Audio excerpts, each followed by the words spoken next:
Mirasee.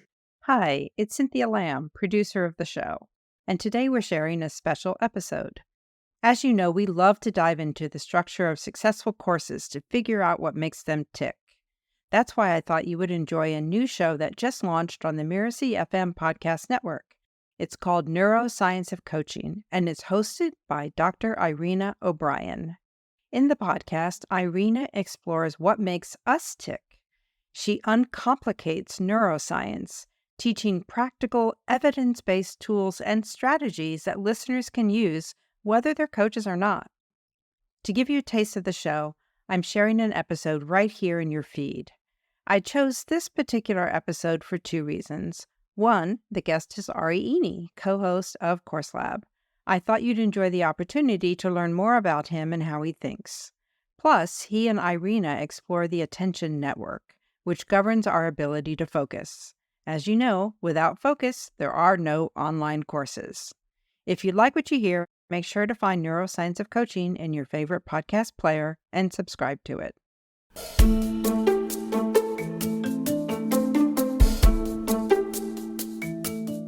Often we'll get something across our desks that feels urgent. There's an email from a colleague or your boss or a client that you feel like, okay, I really need to respond to this as soon as possible, when maybe you don't. Maybe if it'll sit around for 2 hours, nothing will happen.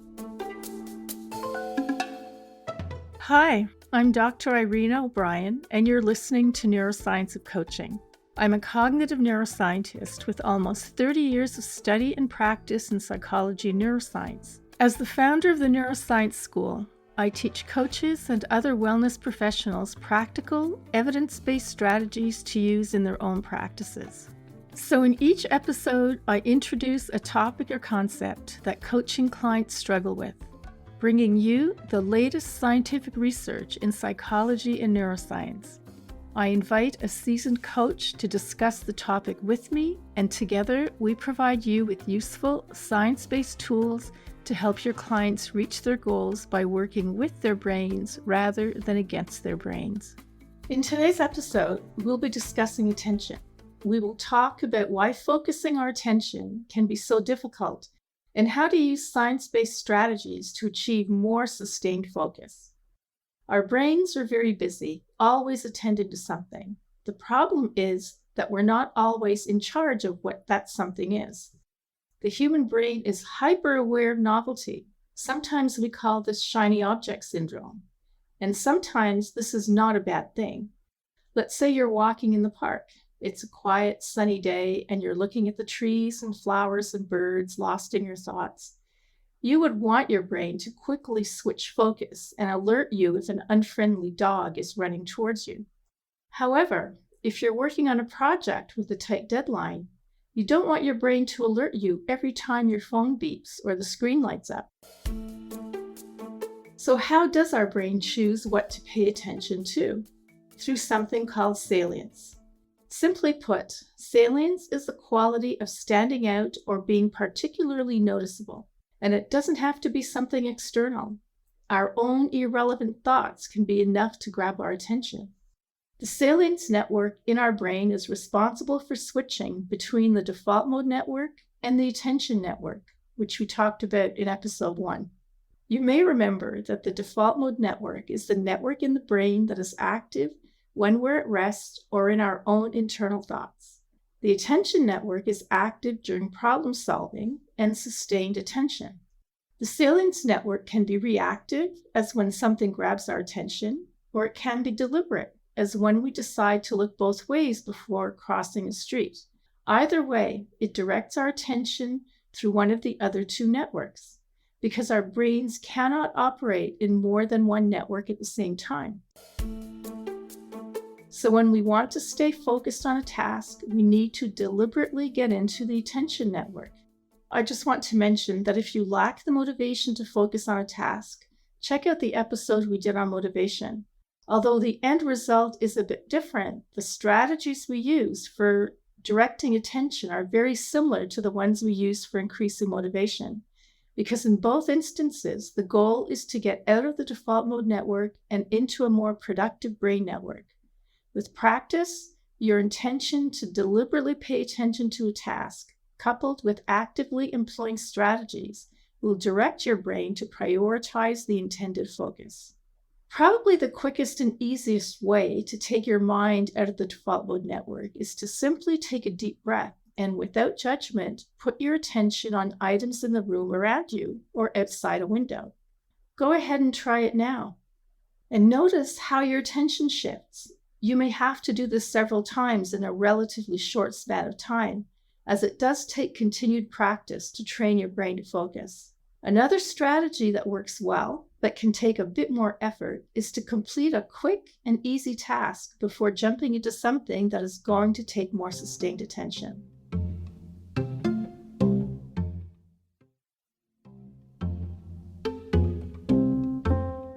So let's go ahead and dive in with today's guest on the topic of attention. Today, I'll be chatting with Ari Iny. Ari is the Director of Growth at Mirasee and the co-host of Course Lab, another podcast here on the Mirasee FM network. As a former ACES coach at Mirasee, he also has extensive experience in coaching entrepreneurs. Welcome to the show, Ari. Thank you for having me. I'm excited for our conversation. And I'm excited to talk to you today about directing focused attention. But first, can you tell us a little bit about your coaching work and how you came to be doing the work you do now?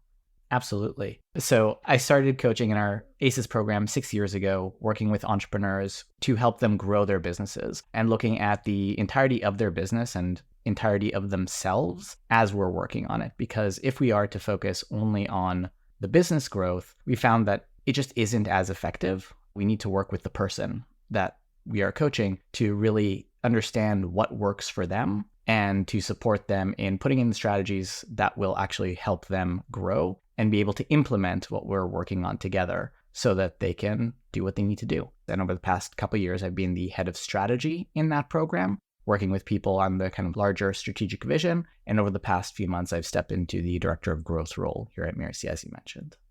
Okay, well, thank you for that, Ari. So I explained how the allocation and prioritization of attention works in the brain from the salient network into either the default mode network or the attention network. So how does the science line up with your experience, either personally or in working with coaching clients? It lines up perfectly. So this is a huge challenge for the people that I've worked with, keeping them focused on the tasks that will be most impactful for a number of reasons. One is that whatever it is that they're focusing on or want to be focusing on is usually the harder stuff, the things that they may not fully know how to do quite well yet. And so what you mentioned about starting with an easier task as a way to kickstart that process and help people retain focus as they go into the tasks that are more difficult for them and they have less experience with is something that I often recommend people to do. I didn't know how well it aligned with the science, and so I'm glad to hear it. I'm glad to learn about it.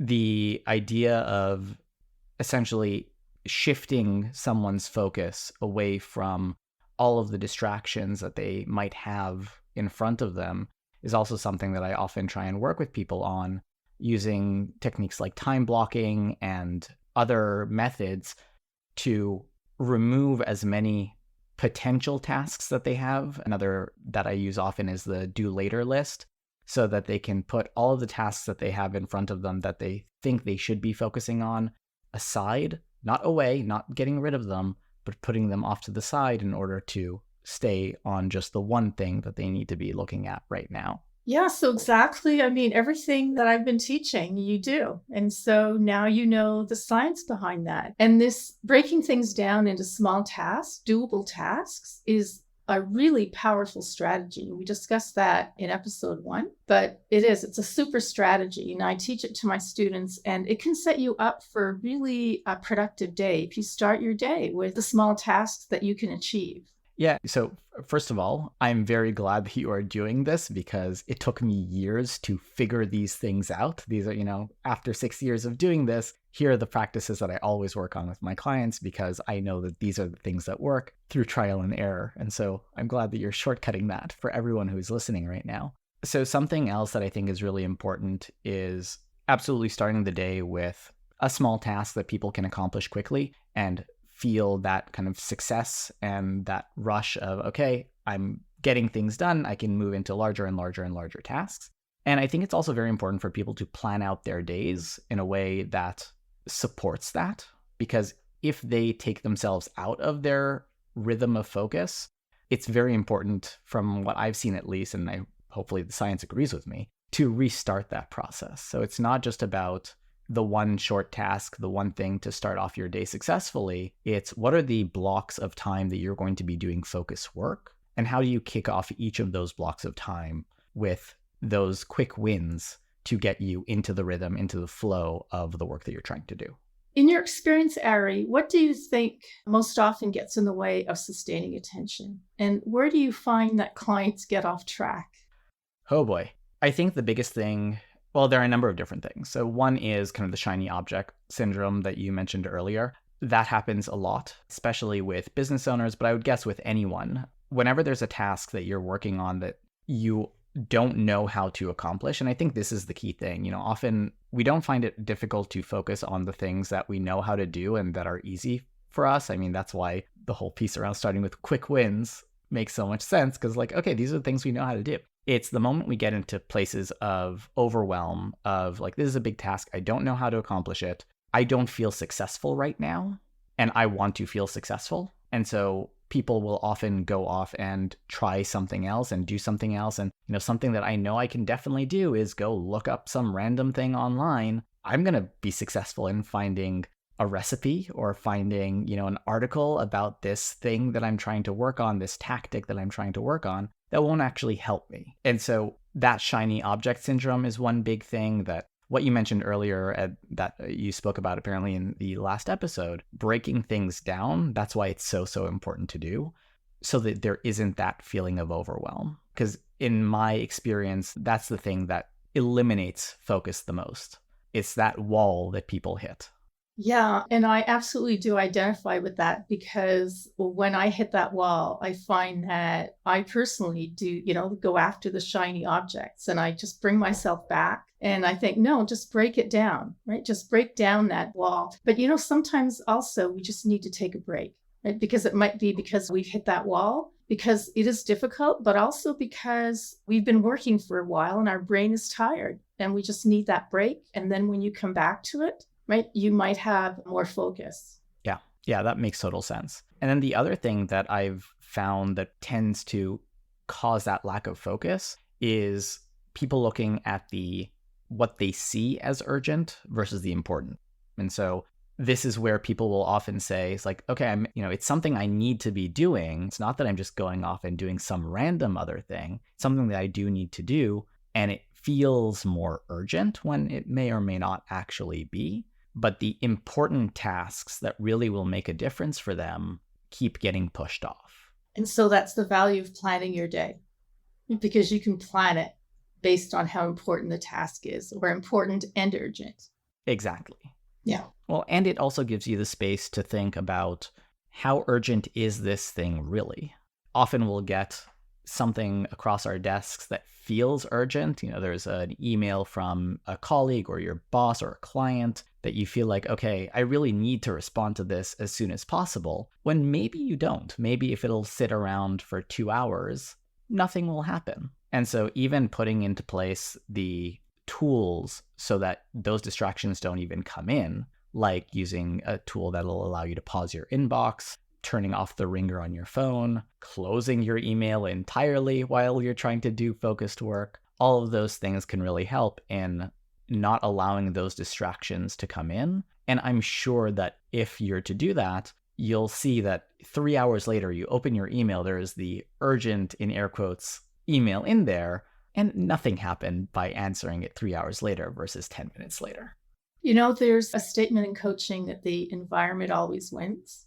And it is backed by neuroscience. And really, you do all these things like turning off your email notifications, and put your phone on silent so that you minimize these distractions. And that can be huge. And you can go further than that and make sure that your desk and your office is organized. Because if you can't find something that you need, your brain is going to say, well, I don't really need it.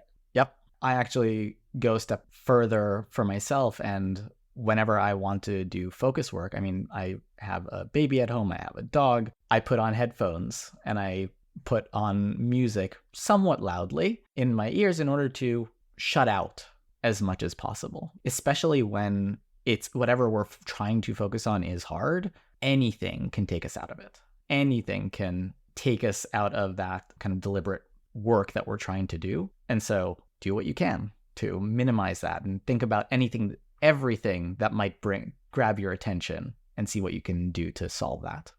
Yeah, exactly. And what you're doing with the headphones is that you're changing your environment, right? Because we know the environment always wins.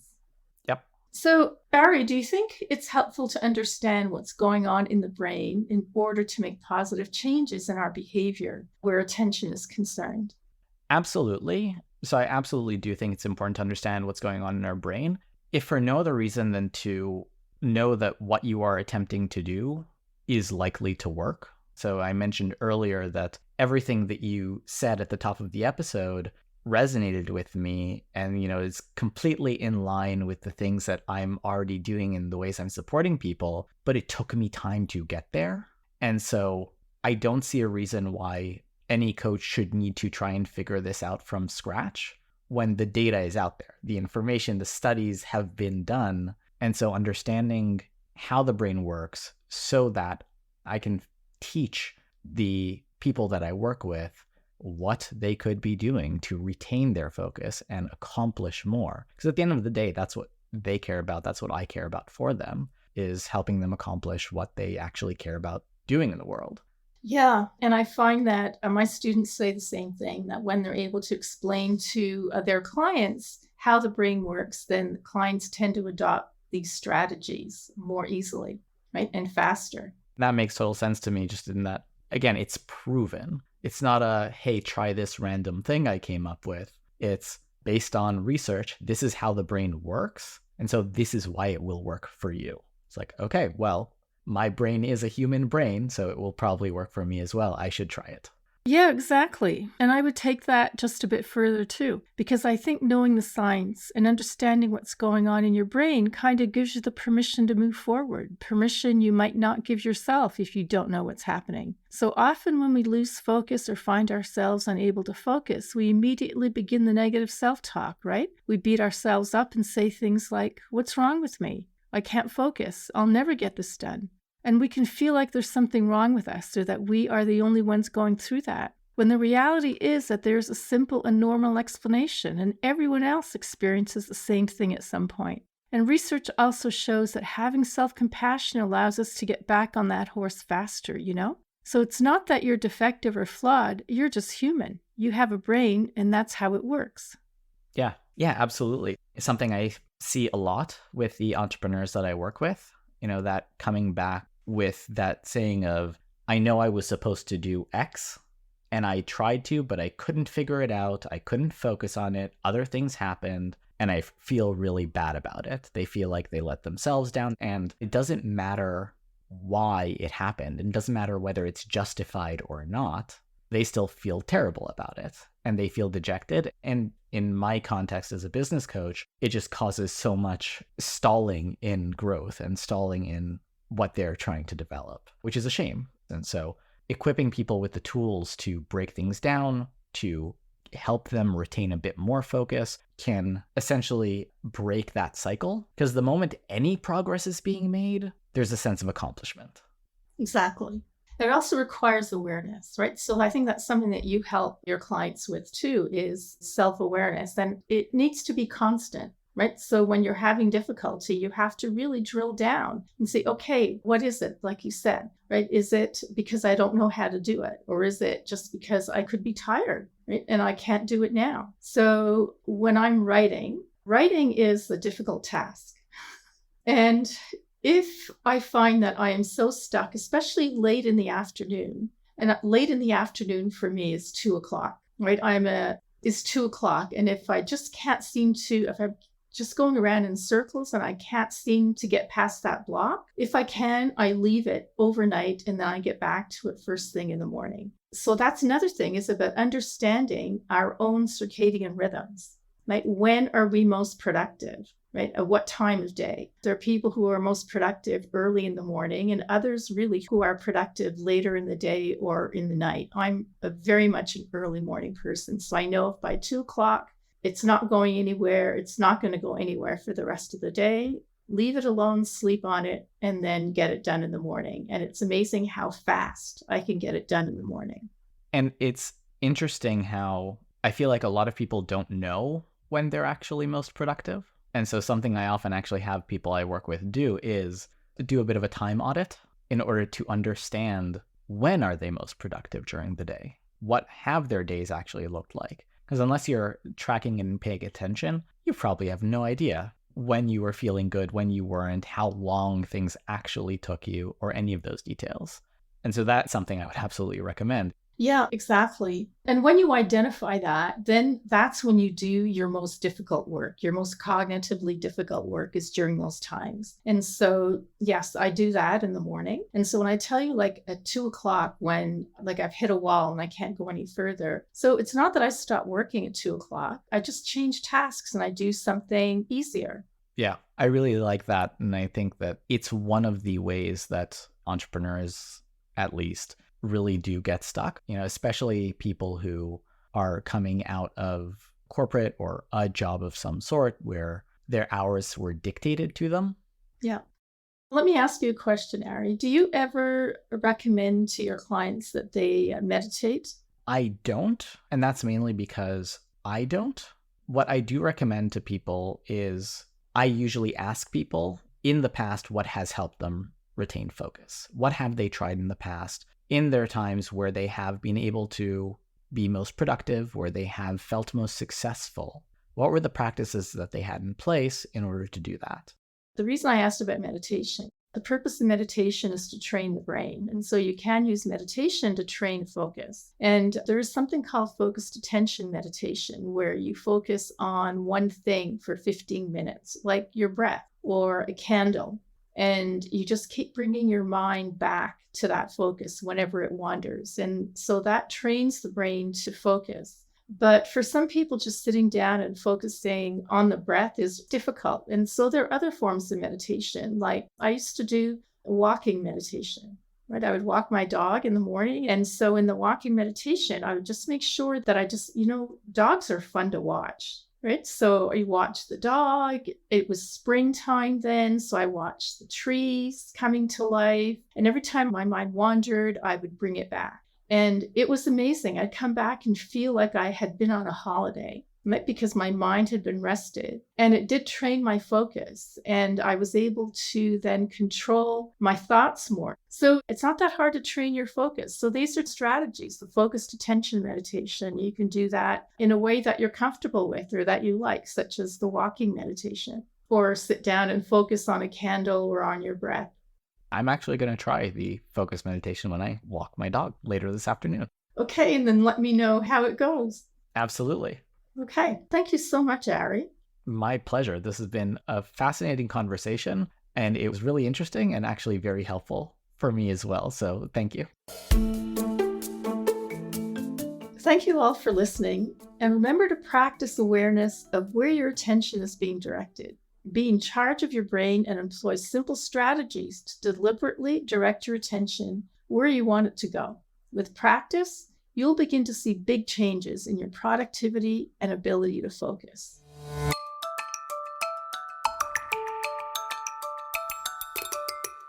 I'm Dr. Irena O'Brien, and you've been listening to Neuroscience of Coaching. You can find out more about me at neuroscienceschool.com. The Neuroscience of Coaching is a part of the Mirasee FM podcast network, which also includes such shows as Just Between Coaches and Ari's show, Course Lab. This episode was produced by Cynthia Lamb. I wrote this episode with Melissa Deal. Melissa assembled the episode. Ari Iny is our executive producer, and post-production was by Marvin del Rosario. To make sure you don't miss great episodes coming up on Neuroscience of Coaching, please follow us on Mirasee FM's YouTube channel or your favorite podcast player. If you enjoyed the show, please leave a comment or a star review. It's the best way to help us get these ideas out there to more people. Thanks, and we'll see you next time.